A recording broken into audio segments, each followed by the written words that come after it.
CNO sir and our officers in online teaching. I am Arvind sir from Khernagar Municipal Secondary School number 1 Bandra East. English is my subject and my topic is summary writing.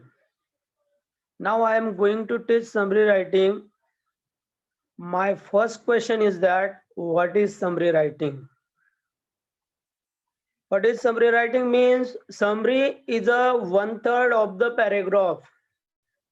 देखो, जब आप कोई भी film देखते हो, लगभग film 3 घंटे की होती है और 3 घंटे की फिल्म जब हम देख के आते हैं और कोई हमारा दोस्त जब हमें उसकी बोलता है कि उस फिल्म में क्या था, जरा समरी बता। समरी का मतलब क्या होता है कि 1/3 बताना। 1/3 मतलब जैसे कि 3 पार्ट है उसके, तो आपको सिर्फ 1 पार्ट बताना रहता है। तो जैसे ये समझो 3 घंटे की फिल्म है, तो हम 3 घंटों की फिल्म सिर्फ 5 या 10 मिनट में अपने फ्रेंड्स को कंप्लीट कर देते हैं, यानी कि 5 मिनट में हम उसको बता देते हैं। तो इसी को हम बोलेंगे समरी राइटिंग। अभी समरी राइटिंग करने के बाद कि हाउ टू राइट समरी, कि हमें समरी कैसे करनी है, ये भी है। तो समरी करते वक्त हमें कौन कौन से पॉइंट याद रखना है? तो इंपॉर्टेंट पॉइंट्स है, रीड द पैराग्राफ ट्वाइस, यानी कि कम से कम हमें वो पैराग्राफ जो है, जो भी हमें समरी के लिए पैराग्राफ दिया जाता है, 1 या 2 पैराग्राफ रहेंगे, तो 2 पैराग्राफ हमें दोबारा पढ़ने। ट्वाइस का मतलब होगा कि दोबारा उसको पढ़ना है, 2-2 बार पढ़ना है। थ्राइस 3 बार पढ़ो, 2 बार पढ़ो, क्योंकि एक बार पढ़ने से हमें वो अंडरस्टैंड नहीं होता है, तो हमें वो 2 या 3 बार पढ़ने से अच्छी तरह से अंडरस्टैंड हो जाएगा। फिर सेकेंड पॉइंट है, उसमें अंडरलाइन मेन पॉइंट्स। अभी जो भी आपको इम्पोर्टेंट पॉइंट लगते हैं, यानी कि जो मेन पॉइंट लगते हैं, महत्वपूर्ण पॉइंट लगते हैं, उसको आपको अंडरलाइन करना है। और तीसरा उसी में रहता है कि गिव एप्रोप्रिएट टाइटल, यानी कि आपको जो भी समरी आप लिख रहे हो, जो भी 2 पैसेज ऑलरेडी आपको दिए गए हैं, 2 पैसेज को आपको सिर्फ 1/3 बनाना है। तो जब भी उसका जो सेंट्रल थीम रहता है, वो पूरा पैसेज पढ़ने के बाद उसका सेंट्रल थीम आपके ध्यान में आना चाहिए, और कोई वर्ड यदि उसमें रिपीट होता है तो समझ जाने का यही आपका टाइटल हो सकता है। यानी कि किसी चीज के बारे में बारंबार इसमें बताया जा रहा है, तो वो आपका टाइटल रह सकता है। तो गिव एप्रोप्रिएट टाइटल। अभी इस प्रकार आपको जब भी आप समरी राइटिंग करेंगे, तो ये 3 पॉइंट्स बहुत ही इंपॉर्टेंट है। तो उसको आपको एक बार और बता देता हूँ कि रीड द पैराग्राफ ट्वाइसली, कि हमें कम से कम 2 बार या थ्राइसली 3 बार हमें वो समरी पढ़ना, वो पैराग्राफ पढ़ना चाहिए। उसके बाद में जो भी हमें इम्पोर्टेंट पॉइंट लगते हैं, उसको हमें अंडरलाइन, पेंसिल से अंडरलाइन करना है। और तीसरा कि जो भी हम पैराग्राफ पढ़ रहे हैं, उसको हमें एप्रोप्रिएट टाइटल देना है, योग्य टाइटल देना है। अभी marking scheme for summary writing किस प्रकार रहता है वो देखेंगे। कि सबसे पहले देखो, जब भी हम एप्रोप्रिएट टाइटल डालेंगे, तो एप्रोप्रिएट टाइटल को रहता है 1 मार्क्स। अभी एप्रोप्रिएट टाइटल निकालना हमारे लिए बहुत ही महत्वपूर्ण चीज है। हमें पूरा पैराग्राफ पढ़ना है। पैराग्राफ पढ़ने के बाद जब भी हम अंडरलाइन वर्ड्स कर रहे हैं, तो जो भी वर्ड्स बार बार आ रहा है, उसी के बारे में जिक्र किया जा रहा है, तो उस वर्ड्स का हमें टाइटल लिखना चाहिए। तो टाइटल आपका, जैसे कि किसी जंगल के बारे में समझो आप बात कर रहे हो, तो आप बोल सकते हो कि इम्पोर्टेंस ऑफ फॉरेस्ट बोल सकते हो। किसी पक्षियों के बारे में जानकारी ले रहे हो, तो इंफॉर्मेशन ऑफ बर्ड्स, ऐसा आप हेडिंग दे सकते हो। उसके बाद में किसी प्रदूषण के बारे में बातचीत हो रही है, तो पोल्यूशन हेडिंग आप दे सकते हो। और समझो एखादा काल्पनिक ले रहे हैं हम कि किसी टीचर के बारे में बात कर रहे हैं हम और टीचर की कुछ विशेषता बताते हो तो हमें हेडिंग माय टीचर ऐसा लिखना पड़ेगा। तो ये यदि हम एप्रोप्रिएट टाइटल निकाल लेंगे तो हमें इसका 1 मार्क्स मिलता है, यानी कि appropriate title for you gets 1 marks. दूसरा पॉइंट है इसमें, write the central idea theme of the given passage. देखो, राइट द सेंट्रल आइडिया, इसको जो है राइट द सेंट्रल आइडिया, उसको आपको 2 मार्क्स मिलता है। अभी राइट द सेंट्रल आइडिया मतलब जो भी हम पैसेज पढ़ रहे हैं उस पैसेज में हमें कौन सी मध्यवर्ती कल्पना मिल रही है, यानी कि वो पैसेज किस ओर घूम रहा है, किसके बारे में जानकारी दे रहा है, यानी कि आपको उसका वो सेंट्रल आइडिया आना चाहिए। और जैसे कि उसमें से हमें क्या मैसेज मिल रहा है, तो वो यदि आप इसमें लिखेंगे राइट द सेंट्रल आइडिया इसमें, तो आपको इसमें का 2 मार्क्स आपको मिल सकता है। और तीसरा है यूज एप्रोप्रिएट लैंग्वेज। अभी देखो आपने कुछ पॉइंट एप्रोप्रिएट, हमें एप्रोप्रिएट लैंग्वेज यूज करना है। जैसे कि हम पैसेज 2 बार पढ़े, 3 बार पढ़े, इंपॉर्टेंट पॉइंट्स को हमने अंडरलाइन किया। अंडरलाइन करने के बाद हम कुछ पॉइंट्स निकालते हैं, इंपॉर्टेंट पॉइंट्स। तो वो जो इंपॉर्टेंट पॉइंट्स है, वो इंपॉर्टेंट पॉइंट्स निकालने के बाद वो जो पॉइंट्स है, उन पॉइंट्स को हमें अपने वर्ड्स में, अपने शब्दों में लिखना चाहिए। और जब हम अपने शब्दों में लिखेंगे, जैसे कि हमें पैसेज के हम क्या करते हैं, ऑब्वियसली हम यही चीज करते हैं कि पैसेज में से उधर के 2 सेंटेंस लेते हैं, नीचे के 2 सेंटेंस लेते हैं, बीच में के 2 सेंटेंस लेते हैं। हमें ऐसा नहीं करना है। यानी कि मैं बोला कि आपको पॉइंट्स निकालना है, और पॉइंट्स निकालने के बाद, इंपॉर्टेंट पॉइंट्स निकालने के बाद आपको उनको एक्सप्लेन करना है। जो भी पॉइंट्स आप निकाल रहे हो important, you explain this points, और इन योर वर्ड्स, वो आपके शब्दों में उसको आपको एक्सप्लेन करना है। और ये एक्सप्लेन करते वक्त हमें ग्रामेटिकल मिस्टेक बिल्कुल करना नहीं है, यानी कि हमें टेंस का यूज करना है, हमें पंक्चुएशन का यूज करना है, हमें कहाँ पे क्वेश्चन मार्क देना है, कॉमा लगाना है, ये चीजें आना चाहिए। और ये जब करेंगे तो हमारे लैंग्वेज में जो ग्रामेटिकल मिस्टेक है, वो ग्रामेटिकल मिस्टेक में सुधार हो जाएगा, और ग्रामेटिकल में हम मिस्टेक नहीं करेंगे और हमारे ओन पॉइंट्स लिखेंगे। ओन पॉइंट्स बोले तो रिलेटेड पॉइंट्स, जो भी हम पैसेज पढ़ रहे हैं उस पैसेज से रिलेटेड पॉइंट लिखेंगे, तो हमें ये 2 मार्क्स मिल सकते हैं। तो इस प्रकार एप्रोप्रिएट टाइटल को आपको 1 मार्क्स मिल सकता है। उसके बाद में सेंट्रल आइडिया जब भी आप लिखेंगे अपने मन से, उसकी मध्यवर्ती कल्पना है, तो उसको आपको 2 मार्क्स मिल सकता है। और यूज एप्रोप्रिएट लैंग्वेज, यानी कि आप एप्रोप्रिएट लैंग्वेज का यूज करेंगे तो उसका भी आपको 2 मार्क्स मिल सकता है। यानी कि टोटल कुल मिला के समरी राइटिंग के लिए 5 मार्क्स होता है। Means you get 5 marks if you right properly of summary writing. तो आपको इस प्रकार समरी राइटिंग के बारे में ये वेटेज दिया गया है। उसके बाद में जब भी हम समरी राइटिंग करेंगे तो कुछ डूज है। डूज के मतलब हमें क्या करना है, तो हमें क्या करना है उसके बारे में हम देखेंगे। तो पहला पॉइंट है यूज इंपॉर्टेंट पॉइंट्स। देखो, हमें जब भी हम समरी राइटिंग पढ़ रहे हैं तो समरी राइटिंग पढ़ते वक्त हमें इंपॉर्टेंट पॉइंट्स निकालना है उसमें से।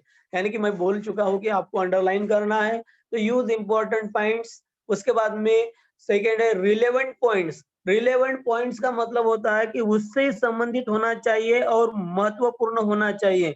यानी कि इररिलेवेंट पॉइंट्स को हमें लेना नहीं है, रिलेवेंट पॉइंट्स मतलब संबंधित पॉइंट, महत्वपूर्ण पॉइंट्स लेना है।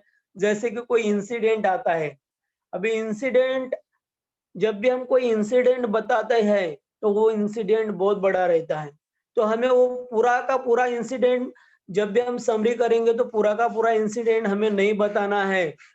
क्योंकि इंसिडेंट जब भी हम करेंगे तो उसका कम से कम 10 या 12 लाइन होता है, तो वो 10 या 12 लाइन हमें कम से कम 2 या 3 लाइन में कंप्लीट करना है। तो ऐसे इंसिडेंट आएंगे तो उसको आपके वर्ड्स में कंप्लीट करना है।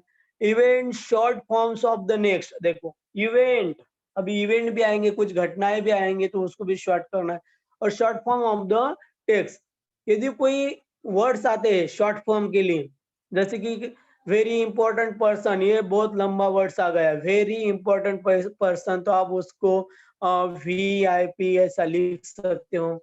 मेंबर ऑफ पार्लियामेंट, तो MP लिख सकते हो, यानी कि पूरा लिखने की जरूरत नहीं। मेडिसन आ रहा है तो MD आप पॉइंट करके, गवर्नमेंट है तो GOVT, इस प्रकार आपको इनका एब्रिविएशन करना मीन्स मतलब इसका शॉर्ट फॉर्म करना है। तो जब भी हम ये करेंगे तो डूज में हमें ये चीजें करना चाहिए, मतलब use important points, relevant points, incident, event, short form of the text. अभी इसमें दूसरा देखो, make a paragraph containing the message, देखो अभी make a paragraph containing the message, theme etc। अभी हम मैसेज यानी कि हम पैराग्राफ तो पढ़ रहे हैं, पैराग्राफ पढ़ने के बाद हमें उसमें क्या मैसेज दिया गया है, हमें कौन सा मैसेज दिया जा रहा है। जैसे कि समझो वनों का महत्व है, तो वो वन काटना नहीं चाहिए, वृक्षों को काटना नहीं चाहिए, उसके लिए कुछ करना चाहिए, वन महोत्सव जैसा प्रोग्राम लेना चाहिए, डिफरेंट टाइप्स ऑफ सैंपलिंग को हमें प्लांटेड करना चाहिए। तो ये जो है, ये जो हमें मैसेज मिलता है, ये जो सेंट्रल थीम आता है, तो हमें उसको पैराग्राफ में कंटेन करना चाहिए, यानी कि हमें सब नहीं लिखना है, सिर्फ उसमें से क्या मैसेज, क्या इंपॉर्टेंट पॉइंट मिल रहा है वही हमें लिखना चाहिए। और थर्ड पॉइंट है उसमें, यूज योर ओन लैंग्वेज। देखो यहाँ पे हमें यूज योर ओन लैंग्वेज यानी कि खुद की भाषा पे, खुद के शब्दों को यहाँ पे महत्व दिया गया है। Taking help of the sentence in keywords, देखो तो इस प्रकार आपको क्या करना है, यूज योर ओन लैंग्वेज, आपकी खुद की लैंग्वेज यूज करनी है, कि जैसे सेंटेंस दिए है वैसे सेंटेंस आपको पैसेज में से उठाना नहीं है, और आपको सिर्फ कीवर्ड निकालना है, और कीवर्ड निकाल के अपनी भाषा में उसको लिखना है। तो ये हमें डूज करना चाहिए। हमें क्या करना चाहिए जब भी हम समरी राइटिंग करेंगे, तो ये जो 3 पॉइंट है, ये 3 पॉइंट पे अच्छी तरह से ध्यान देना है कि ये 3 पॉइंट उसमें आना चाहिए कि हमें क्या क्या करना चाहिए जब भी हम समरी राइटिंग करेंगे। अभी डोंट्स दिया है ऊपर कि डोंट्स, अभी डोंट्स का मतलब क्या होगा कि डोंट्स हमें क्या नहीं करना चाहिए। जैसे कि यहाँ पे दिया है first point, avoid selecting irrelevant. देखो हमें इररिलेवेंट मतलब जो पॉइंट्स महत्वपूर्ण नहीं है, बहुत सारे ऐसे पॉइंट्स रहते हैं जब भी हम पैसेज पढ़ेंगे तो पैसेज में ऐसे बहुत सारे पॉइंट्स रहेंगे कि वो कुछ भी महत्वपूर्ण नहीं है, तो हमें उसको अवॉइड करना चाहिए, यानी कि टालना चाहिए उसको, उसको नहीं लिखना चाहिए। दूसरा उसी में है less important points. Less important point का मतलब होता है कि जो कम महत्व वाले पॉइंट्स है। अभी कम महत्व वाले पॉइंट्स का मतलब होगा कि उसको थोड़ा कम महत्व है, इतना इंपॉर्टेंट नहीं है, चलेगा काम, नहीं लिखा तो भी। तो ऐसे पॉइंट्स को हमें अवॉइड करना चाहिए। फिर इंसिडेंट, हम इंसिडेंट्स के बारे में पहले ही बात कर चुके हैं कि इंसिडेंट नहीं कम से कम 10 या 12 या 13 15 लाइन तक हो सकता है, तो हमें ये 15-20 लाइन तक नहीं करना है उसको, इसको हमें अवॉइड करना है, कम से कम 2 या 3 लाइन में करना है। फिर इवेंट से कोई भी घटनाएं घटती है तो उसका भी हमें शॉर्ट फॉर्म ही करना है। तो इस प्रकार हमें पहला पॉइंट्स नहीं करना चाहिए, उसको अवॉइड करना चाहिए। दूसरा है avoid existing the word limit. देखो अभी एग्जिस्टिंग का मतलब होता है कि हमें यहाँ पे डबल ई आई है, उसमें का एक ई निकालना है, तो एग्जिस्टिंग करना है, इसका मतलब हमें बढ़ाना नहीं है, वर्ड लिमिट को हमें बढ़ाना नहीं है। हमें वर्ड लिमिट को, जैसे कि आपको समझो 150 वर्ड्स का पैसेज दिया है, अभी 150 वर्ड्स का पैसेज दिया है तो आपको उसका 1/3 बनाना है तो आपको कम से कम 50 वर्ड्स उसमें आना चाहिए, यानी कि 50 आजू बाजू में near by 50 words can you use. आप कम से कम 50 वर्ड तक आप वो समरी राइटिंग कर सकते हो। थोड़ा बढ़ेगा वर्ड्स में तो चलेगा, 60 तक जाएगा तो ठीक है, लेकिन उसके आगे नहीं जाना चाहिए, क्योंकि ये उसके आगे चला गया तो वो फिर 1/3 नहीं रहेगा। यानी कि हमें वर्ड लिमिट को यहाँ पे देखना है, यानी कि हमें वर्ड लिमिट को एक्सिस्टिंग करना है, अवॉइड करना है कि हमें वर्ड लिमिट हमारी बढ़ना नहीं चाहिए। अभी थर्ड पॉइंट है उसमें, अवॉइड रिप्रोड्यूसिंग। देखो, अवॉइड रिप्रोड्यूसिंग का मतलब यही होता है कि हमें जो सेंटेंस दिए हैं पैसेज में, वो पैसेज में सेंटेंस हमें वैसे के वैसे उठाना नहीं है, उसको रिप्रोड्यूस नहीं करना है, और कॉपिंग द टेक्स्ट, और कॉपी भी नहीं करना है। तो क्या करना है, जो भी हमने इम्पोर्टेंट पॉइंट्स निकाले पेंसिल से, तो पेंसिल से जितने भी पॉइंट्स हमने कंप्लीट निकाले हैं, उन पेंसिल से उन पॉइंट्स को हमें अपने वर्ड्स में लिखना है, हमारे शब्दों में लिखना है, और पंक्चुएशन, ग्रामेटिकल मिस्टेक का ध्यान रखना है। तो इस प्रकार हमें अवॉइड, ये सारी चीजें अवॉइड करना चाहिए। Avoid selecting irrelevant, less important points, incidents, events. दूसरी चीज अवॉइड करना चाहिए, avoid existing the word limit. और तीसरी चीज हमें अवॉइड करना चाहिए, avoid reproducing, copying the text. तो इस प्रकार हमें ये सब अवॉइड करना चाहिए। अभी जब भी देखो, हमारा ये जो क्वेश्चन है, ये क्वेश्चन नंबर 4 है, और क्वेश्चन नंबर 4 भी आपको ये 5 मार्क्स,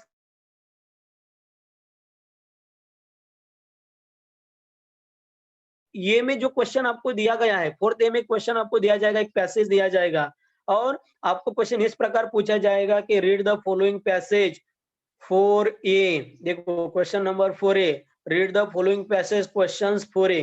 क्योंकि ये जो क्वेश्चन है समरी राइटिंग वाला, तो ये क्वेश्चन 4th ए में दिया रहता है, हम ढूंढते रहते हैं कि इसका पैसेज तो नहीं दिख रहा है, फिर कैसे समरी राइटिंग करें।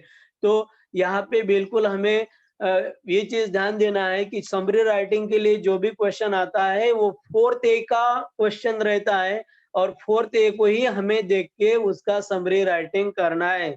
मतलब read the following passage for question number 4th A and write a summary of it, और write a summary of it, आपको समरी लिखना पड़ता है, सजेस्ट अ सुटेबल टाइटल, और आपको एक सुटेबल टाइटल भी देना पड़ता है। क्योंकि हमने मार्किंग स्कीम में देखा है, जब भी हम कोई पैसेज पढ़ेंगे, पैसेज पढ़ने के बाद हमें एक सुटेबल टाइटल देना पड़ता है, और सुटेबल टाइटल यदि हम देते हैं तो उसको हमें 1 मार्क्स मिलता है। तो ये चीज हमें ध्यान में रखना है, कोई भी टाइटल देना ही है, कौन सा भी पैसेज रहने दो, उसको हमें टाइटल देना ही है यदि 1 मार्क्स चाहिए तो। if you get 1 marks, so you should write title of the passage, यानी कि आपको वो पैसेज का टाइटल लिखना ही है। और टाइटल जब भी हम लिखेंगे तो वो हमें मिडल में रखना है। मिडल में मतलब जो भी हमारा पैराग्राफ होगा, जो भी हमारा मार्जिन होगा, मार्जिन के बीचों बीच में हमें वो टाइटल लिखना है। तो ये बात यहाँ पे ध्यान रखनी है कि ये क्वेश्चन नंबर 4th ये रहेगा, उसका जो भी पैसेज रहेगा, और वो पैसेज रहेगा नॉन टेक्चुअल पैसेज, मतलब अनसीन पैसेज रहेगा, वो आपकी किताब से नहीं रहेगा, वो बाहर का पैसेज रहेगा, नॉन टेक्चुअल। तो नॉन टेक्चुअल पैसेज रहेगा, नॉन टेक्चुअल पैसेज को फिर आपको 4th ये में दिया जाएगा, और आपको समरी राइटिंग बी क्वेश्चन रहता है, 4th बी क्वेश्चन ये समरी राइटिंग का रहता है। तो आपको इधर उधर पैसेज ढूंढना नहीं है, पैसेज ऑलरेडी आपको 4th ये में ही रहता है। तो आपको समझो ये कभी एक पैसेज दिया है यहाँ पे, अभी पैसेज देखो क्या है, पैसेज है, our forest are important sources of natural wealth. अभी इस पैसेज दिया है, अभी इस पैसेज का हमें 1/3 करना है। अभी यहाँ पे लगभग 2 पैराग्राफ दिए हैं, लेकिन जब भी हम समरी राइटिंग करेंगे तो हमारे ऐसे 2 पैसेज नहीं रहना चाहिए, हमारा सिर्फ एक ही पैसेज बनेगा। यानी कि हमारा जब भी हम समरी राइटिंग करेंगे तो सिर्फ एक ही पैसेज रहेगा और वो भी 1/3 रहेगा। जैसे कि अभी इस पैसेज के बारे में हम थोड़ी जानकारी लेते हैं। जब भी हम पैसेज पढ़ेंगे तो हमें एक बार नहीं पढ़ना है, उसको 2 बार 3 बार पढ़ना है। यदि 2 और 3 बार पढ़ेंगे तो हमें बहुत सारी जानकारी हमारे दिमाग में आ जाएगी कि इसमें क्या इंपॉर्टेंट पॉइंट्स है। तो अभी हम पढ़ना चालू कर देते हैं कि our forest are important sources of natural wealth. यानी कि अभी ये पता चल रहा है कि ये जो पैसेज है, ये पैसेज फॉरेस्ट के बारे में बताया जा रहा है। इसमें फॉरेस्ट के बारे में बताया जा रहा है। नेचुरल सोर्सेस मतलब जो भी नैसर्गिक धन संपत्ति है, नेचुरली धन संपत्ति है। फॉरेस्ट हमारी नेचुरली धन संपत्ति है, नैसर्गिक धन संपत्ति का एक सोर्स है, एक उगम स्थान है। Covering 1/5 of country land area, और covering 1/5 of country's land area, और हमारे कंट्री का भूभाग यानी कि हमारे कंट्री का 1/5 यानी कि 1/5 ऐसा कवर किया है फॉरेस्ट ने। They supply the timber for the railways. और ये देखो अभी वनों का महत्व यहाँ पे बताया जा रहा है कि दे सप्लाई, वो सप्लाई करते हैं। क्या सप्लाई करते हैं? The timber for the railways. जो भी टिम्बर रहेगा रेलवे के लिए उसका यूज किया जाता है, जैसे कि चेयर्स बनाने के लिए, बेंचेस बनाने के लिए, तो उसके लिए टिम्बर फॉर रेलवेज। उसके बाद में बिल्डिंग बनाने के लिए भी फॉरेस्ट यानी कि फॉरेस्ट का उपयोग किया जाता है। एंड फर्नीचर्स मेकिंग, और फर्नीचर बनाने के लिए भी जो भी फॉरेस्ट की लकड़ी है उसका उपयोग किया जाता है। They also supply the fuel for cooking. देखो, और ये जो लकड़ी है, लकड़ी का उपयोग फ्यूल के रूप में भी होता है। फ्यूल का मतलब होता है ईंधन। जब भी हम हमारा खाना बनाते हैं, गांव वाले लोग, अभी यहाँ पे गैस की सुविधा हो गई है सिटी साइड में, लेकिन गांव के लोग इसका फ्यूल के रूप में उपयोग करते हैं। And the bamboo for paper making. देखो, और बाम्बू फॉर पेपर मेकिंग, जो बाम्बू के जो लकड़ी रहती है, बाम्बू की लकड़ी का जो उपयोग होता है वो पेपर बनाने के लिए होता है। Medicinal herbs also come from the forest.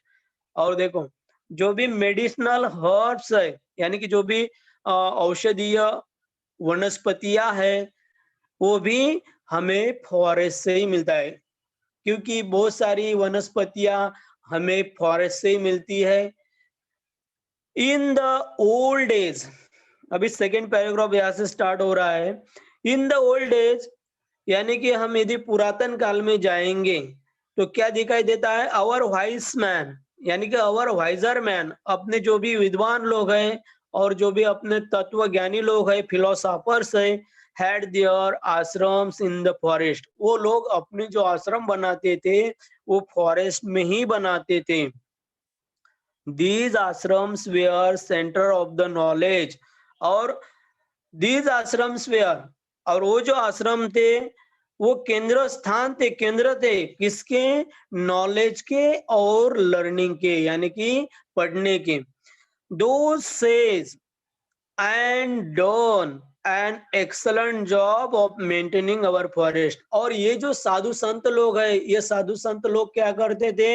ये साधु संत लोग जतन करने का काम करते थे, यानी कि जो भी हमारा फॉरेस्ट है उसको प्रोटेक्ट करने का काम करते थे, उसको मेंटेन बनाए रखने का काम करते थे। So we had wonderful forest, और उसी के कारण हमें हमारा जो फॉरेस्ट है वो वंडरफुल दिखाई देता था। अभी यहाँ पे सेकेंड पैराग्राफ खत्म हो गया, तीसरा पैराग्राफ यही से है। Unfortunately forest were ruthlessly cut down in the past few year. लेकिन कुछ अभी पास्ट फ्यू ईयर्स में क्या हुआ, भूतकालीन जो कुछ वर्ष है उसमें unfortunately forest were ruthlessly cut down, यानी कि उसकी कटाई की जा रही है। और कटाई होने के कारण क्या हो रहा है, while the forest are disappearing, यानी कि हमारा जो वन है, हमारा जो फॉरेस्ट है, हमारा जो जंगल है, वो रुइन हो रहा है, यानी कि वो डिसअपियर हो रहा है, वो उसका नाश हो रहा है। The demand for timber is growing, और बहुत सारे लोगों की डिमांड भी हो रही है टिम्बर के लिए, कि लकड़ी का उपयोग बहुत सारे जगह पे होता है, इसलिए बहुत सारे लोग लकड़ी की डिमांड करते हैं, और लकड़ी की डिमांड के लिए हमें वनों को काटना ही पड़ता है। We must therefore protect and develop our forest. तो हमें क्या करना चाहिए, तो हमें वहां पे हमारे फॉरेस्ट को प्रोटेक्ट करना चाहिए, यानी कि संरक्षण देना चाहिए और डेवलप करना चाहिए, यानी कि अवर फॉरेस्ट। और डेवलप करने के लिए फिर हमें क्या करना पड़ेगा, प्रोटेक्ट करने के लिए हमें क्या करना पड़ेगा, तो वन मसो is an important this direction. तो हमें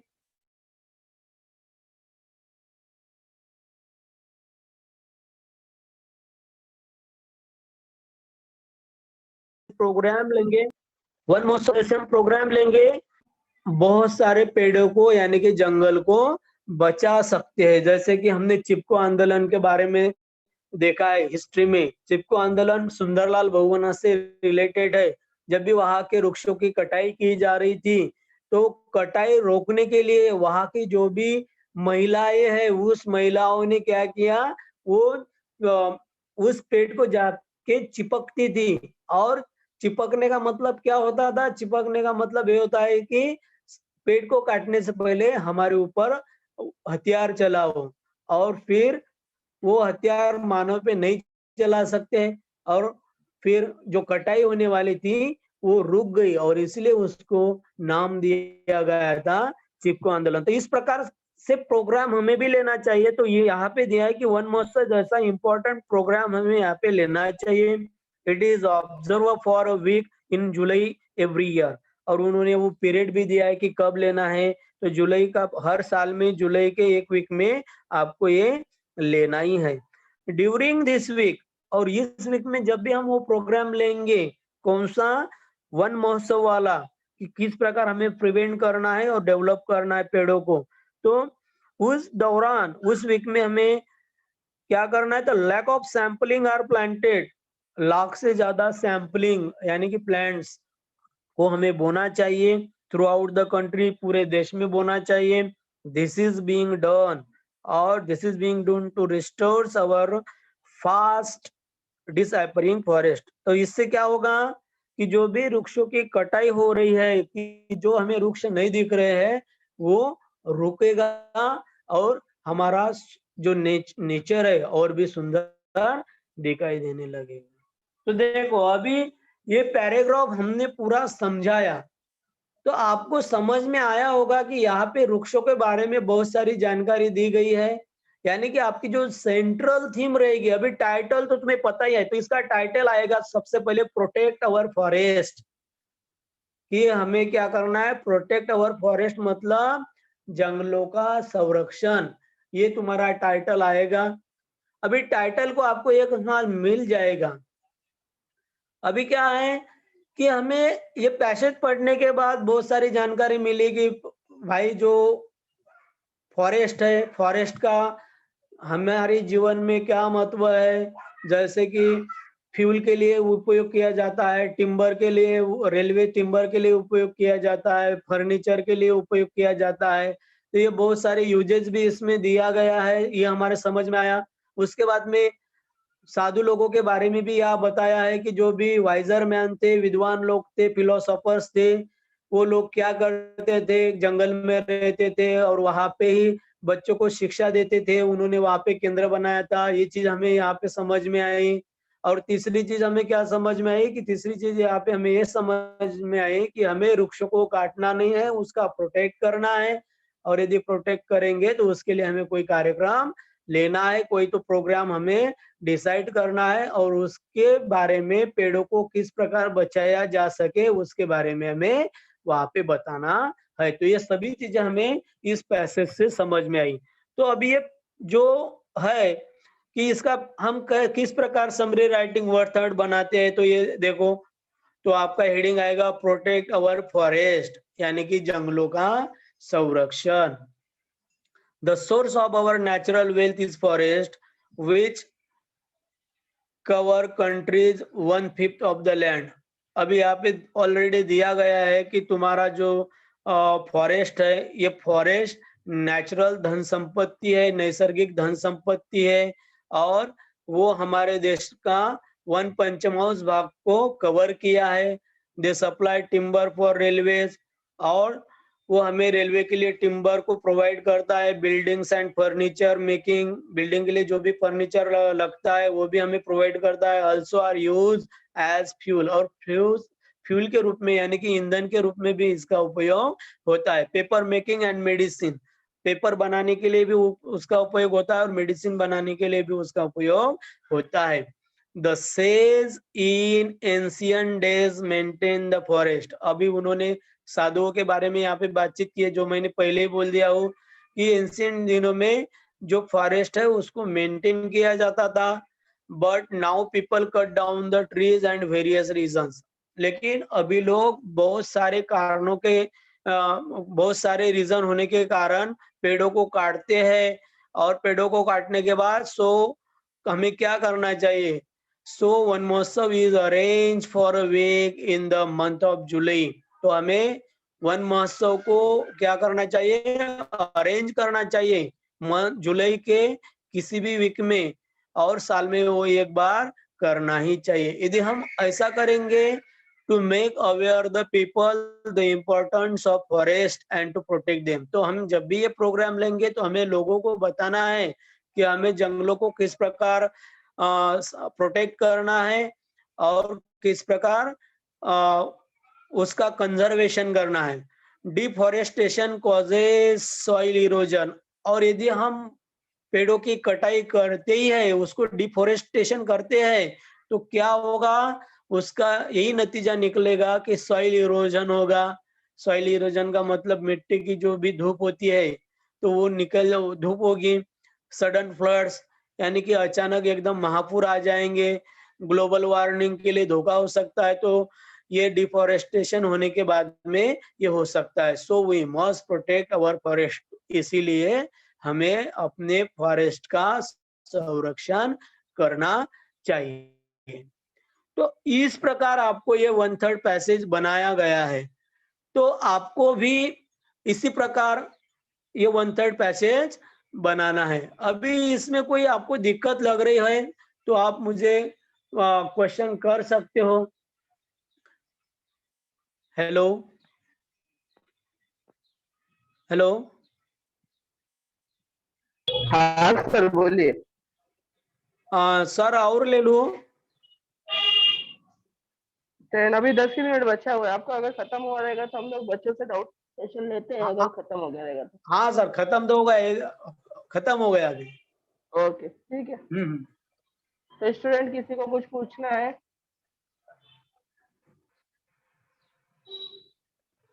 बच्चों किसी को कुछ कोई क्वेश्चन पूछना है तो पूछ सकते हो।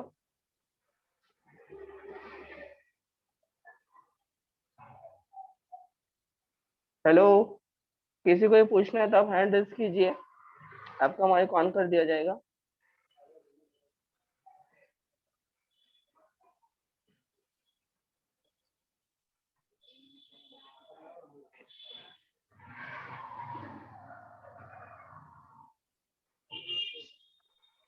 किसी का कोई प्रश्न है तो आप आपके प्रश्न पूछ सकते हो।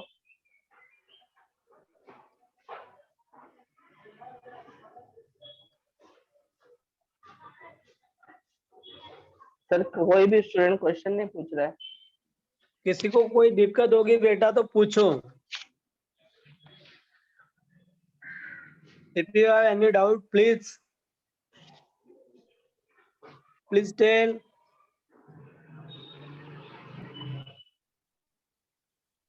मनीष चौहान पूछिए। मनीष चौहान माइक ऑन करो। हाँ पूछो। मनीष चौहान पूछो, क्या पूछना है आपको?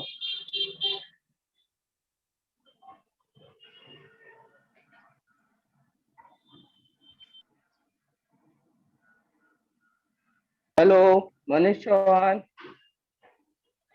आवाज नहीं आ रही आपकी।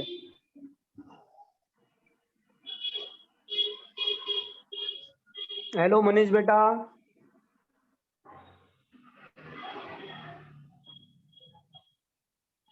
मनीष।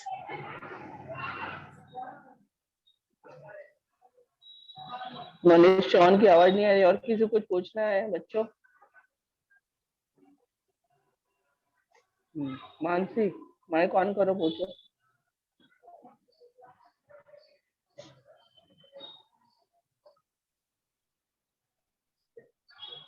हाँ मानसी पूछिए, क्या पूछना है?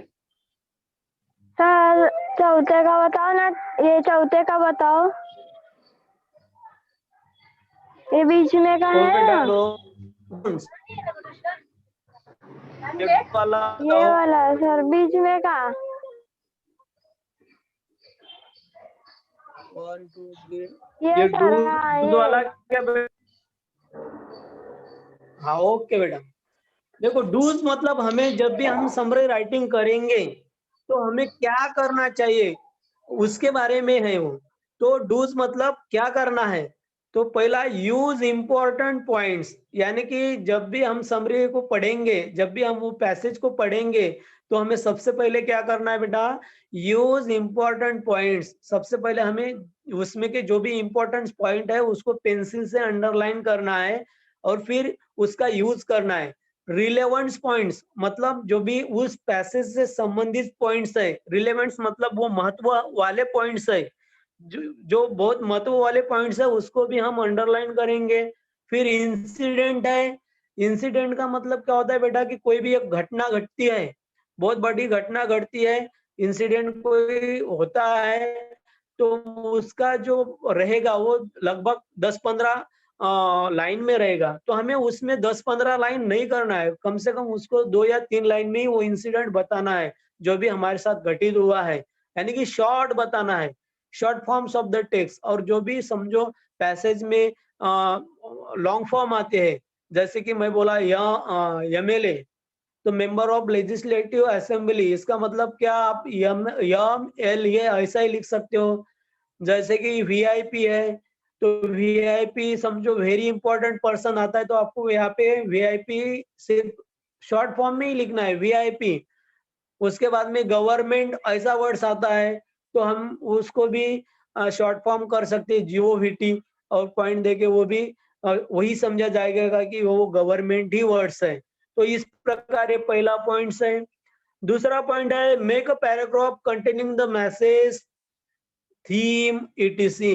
देखो अभी जो भी पैराग्राफ है उस पैराग्राफ को हमें क्या करना है, उसमें से हमें क्या मैसेज मिल रहा है वो मैसेज हमें कंटेन करना है। मतलब उसका जो सेंट्रल थीम है, सेंट्रल आइडिया है, उस सेंट्रल आइडिया के बारे में ही हमें लिखना है। ज्यादा हमें उधर ऊपर के सेंटेंस दिए हैं, दो ऊपर से उठाए दो नीचे से उठाए, ऐसा नहीं करना है। और थर्ड है use own language taking help of the sentence in the end keywords, यानी कि आपको जो भी पैसेज दिया गया है उस उसमें से आपने इंपॉर्टेंट पॉइंट निकाले। इंपॉर्टेंट पॉइंट निकालने के बाद आपको यूज योर ओन लैंग्वेज, खुद की लैंग्वेज निकालना है, यानी कि खुद की लैंग्वेज में लिखना है। मैं बोल चुका हूँ कि आपको ऊपर के 2 सेंटेंस, बीच में के 2 सेंटेंस और लास्ट के 2 सेंटेंस नहीं लेना है। आपने इंपॉर्टेंट पॉइंट्स निकाले, उसी इंपॉर्टेंट पॉइंट्स को आप अपनी भाषा में, अपने वर्ड्स में आपको एक्सप्लेन करना है। और ऐसा करोगे तो आपको इसका 2-2 मार्क्स मिल सकता है। तो इस प्रकार ये डूज है बेटा, समझ में आया?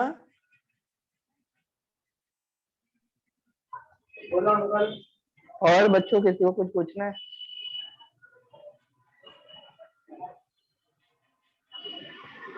और किसी का कोई भी डाउट्स है तो आप आपके डाउट्स पूछ सकते हो, अभी समय है हमारे पास।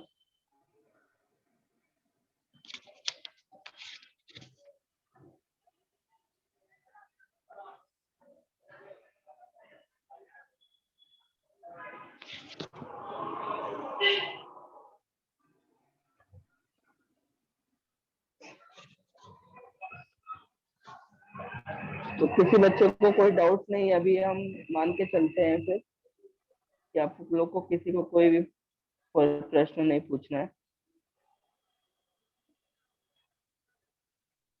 ओके सर, आप मीटिंग लीव कीजिए। Okay sir, thank you sir. Thank you sir, हाँ वेलकम।